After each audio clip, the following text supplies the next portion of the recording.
कमरहट्टी विधानसभा से कांग्रेस प्रत्याशी कोल्लोल मुखर्जी ने डोर टू डोर कैंपेन के द्वारा लोगों से मुलाकात की। पश्चिम बंगाल में राजनीतिक पारा दिन ब दिन चढ़ता ही जा रहा है और इस बीच तमाम सियासी संगठनें अपने तौर पर प्रयास करती हुई नजर आ रही हैं और लोगों तक पहुंचकर वोट की अपील भी कर रही हैं। एक ऐसी छवि कमरहट्टी नगर निगम के वार्ड नंबर 9 में देखने को मिली, जहां कमरहट्टी विधानसभा से कांग्रेस के उम्मीदवार कोल्लोल मुखर्जी अपने कार्यकर्ताओं के साथ अपने हाथों में घोषणा पत्र लिए लोगों से डोर टू डोर मिलते हुए नजर आए। तो वहीं लोगों ने उनसे हाथ मिलाकर और हाथ हिलाकर उन्हें अपने आशीर्वाद भी दिए।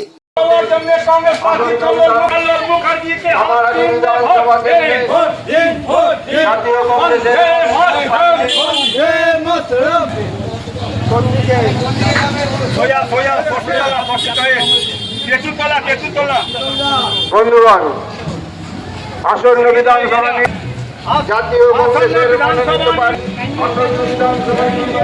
জাতীয় কংগ্রেসের মনোনীত প্রার্থী কোল্লোল মুখার্জি আপনাদের এলাকায় এসেছেন, আপনাদের কাছে আশীর্বাদ দিবেন।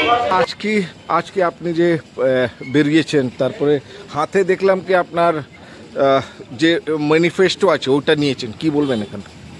আমরা যদি জিতে যাই এখান থেকে কামারহাটি বিধানসভা, তাহলে কংগ্রেসের পক্ষ থেকে আমরা কী কাজ করব সেই জন্য আমরা লোকের কাছে আমরা একটা বার্তা দিতে চাইছি যে আমাদের কি কর্মসূচি হবে যেটা আমরা লিখেছি, এর মধ্যে রয়েছে। একটু বলবেন কর্মসূচিটা কি কি আছে? মধ্যে আমরা প্রথমেই করব যেটা হচ্ছে আমাদের সবচেয়ে বড় হচ্ছে স্বাস্থ্য পরিষেবা, যেটা ভেঙে পড়েছে কামারহাটি বিধানসভার মধ্যে।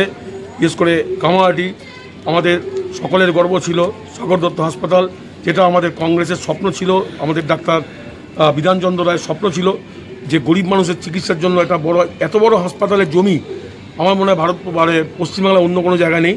সেই হাসপাতালটাকে আজকে যারা বলেছিল মামারি মানুষ সরকার ক্ষমতায় গেলে তারা ভালো করবে, তার ভালো করার নাম করে আজকে দালালরা যে পরিণত করেছে, সেখানে শুধুমাত্র কাঠামোটা পড়ে রয়েছে, কোনো পরিকাঠামো নেই। তা আমরা এসেই আগে দালালরা তাড়িয়ে দূর করে সেখানে পরিকাঠামো তৈরি করব। যেসব ডিপার্টমেন্টগুলো দরকার, বিশেষ করে ভেন্টিলেশনের ব্যবস্থা করা আর অন্যান্য ডিপার্টমেন্ট যেগুলো আছে, যেগুলো প্রয়োজন, সেগুলো আমরা অবিলম্বে চালু করবো। এটাই হচ্ছে আমাদের দাবি। এখানে আমরা বলতে চাইছি এটা করবো। এছাড়া কর্মক্ষেত্র, যেটা কর্মচারীদের যেখানে মাইনে তাই ন্যূনতম মাইনেতে রাখা হয়েছে, কোনো পার্মানেন্টের ব্যবস্থা নেই এবং মাইনে তারপরে কর্মচারীরা যেটা করা সেটা করছে, সেখানে কোনো কর্মচারীরা মানুষের রুগীদের কথা শুনছে না। আর কোনো সাহায্যের জন্য কোনো ওখানকার কর্মচারীদের খুঁজে পাওয়া যায় না, তার কারণ অতি অল্প মাইনের মধ্যে তারা যে কাজ করছে, তারা কাজ করতে পারছে না। তাদের আজকে কি বলবো, প্রায় তাই হাসপাতালের যারা পেশেন্ট পার্টি, তারা কোনো তাদের সঙ্গে দুর্ব্যবহার করা হচ্ছে। শুধু তাই নয়, যদি কোনো কাউ কুকুরে কামড়ায় বা কাউকে ইঁদুরে কামড়ায়, তাদের বলা হচ্ছে এখানে কোনো ভ্যাকসিন নেই। আমি নিজে এটা দেখেছি। আমার দীর্ঘদিনের দাবি যে এটা সম্পূর্ণভাবে গরিব মানুষের যে স্বাস্থ্য কেন্দ্র, সেটাকে নষ্ট করে ফেলা হয়েছে। আর পাড়ায় পাড়ায় যে স্বাস্থ্য পরিকাঠামো, যেটা ওয়ার্ডে করা, সেটাও তো দরজা করা হয়েছে, রং লেখা হয়েছে, কিন্তু সেখানে কোনো মানুষের পরিষেবা পাচ্ছে না। সেটাও আমরা ব্যবস্থা গ্রহণ করবো আমরা কংগ্রেস ক্ষমতায় এলে এবং কংগ্রেস যদি এখানে যেতে। আপনারা আপনার নিজের ক্যান্ডিডেটকে নিয়ে বেরিয়েছেন, কি বলবেন একটু জোরে বলুন।